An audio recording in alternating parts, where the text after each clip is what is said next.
When I was a kid, the disaster we worried about most was a nuclear war.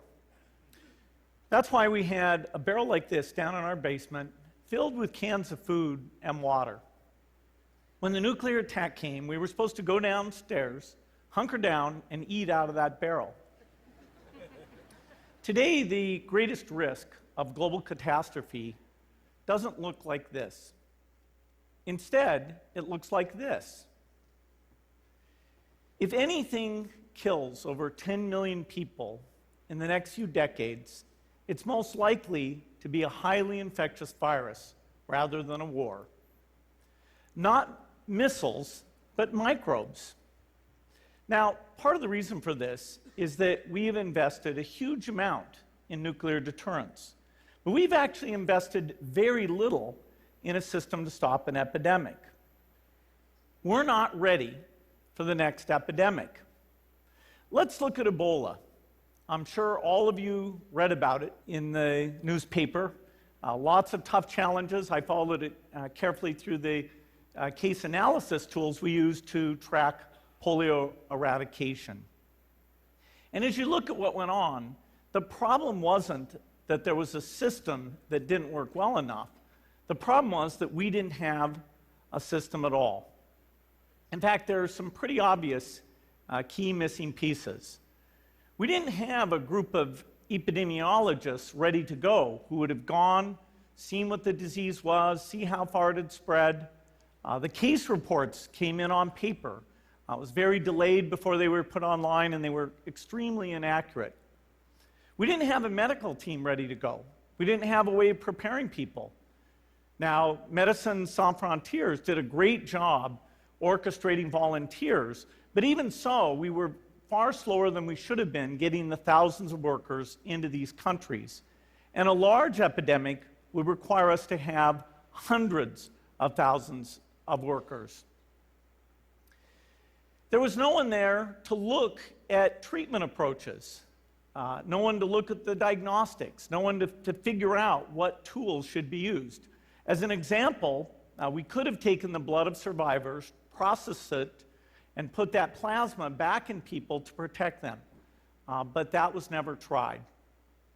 So there was a lot that was missing, and these things are really a global failure. The WHO is funded to monitor epidemics, but not to do these things I talked about. Now in the movies, it's quite different. There's a group of handsome epidemiologists ready to go.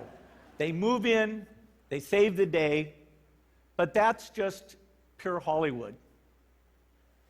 The failure to prepare could allow the next epidemic to be dramatically more devastating than Ebola.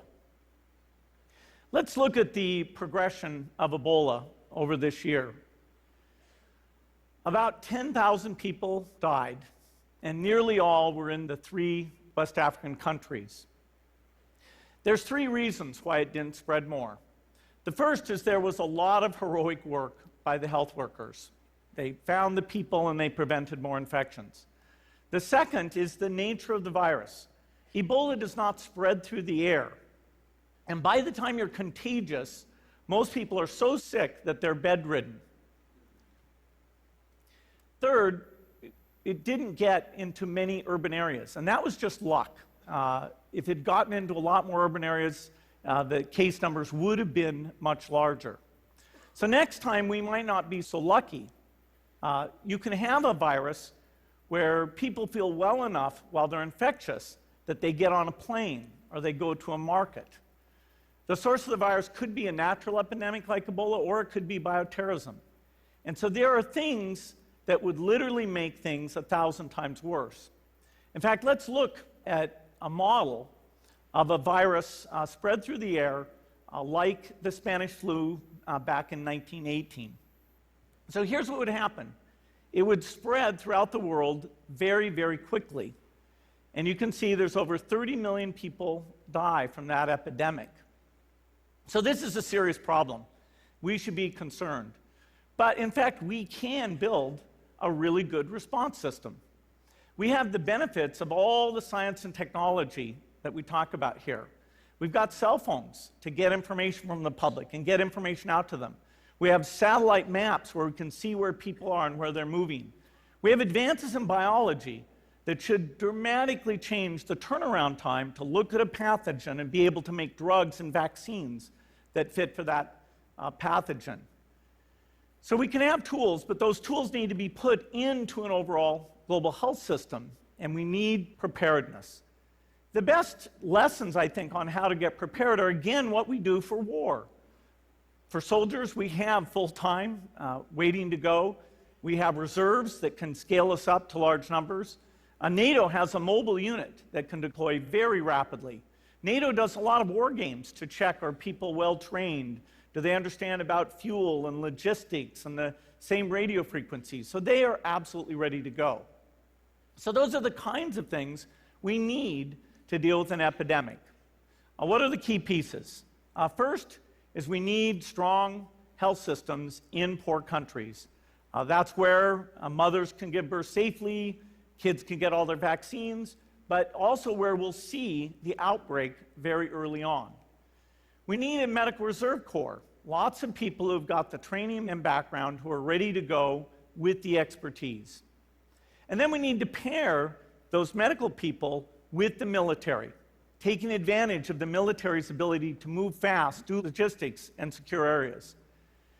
We need to do simulations, germ games, not war games, so that we see where the holes are. The last time a germ game was done in the United States was back in 2001, and it didn't go so well. So far, the score is germs 1, people 0. Finally, we need lots of advanced R&D in areas of vaccines and diagnostics. There are some big breakthroughs, like adeno-associated virus, that could work very, very quickly. Now, I don't have an exact budget for what this would cost, but I'm quite sure it's very modest compared to the potential harm. The World Bank estimates that if we have a worldwide flu epidemic, global wealth will go down by over $3 trillion, and we'd have millions and millions of deaths. These investments offer significant benefits beyond just being ready for the epidemic. The primary health care, the R&D, those things would reduce global health equity and make the world more just as well as more safe. So I think this should absolutely be a priority. There's no need to panic. We don't have to hoard cans of spaghetti or go down into the basement, but we need to get going because time is not on our side. In fact, if there's one positive thing that can come out of the Ebola epidemic, it's that it can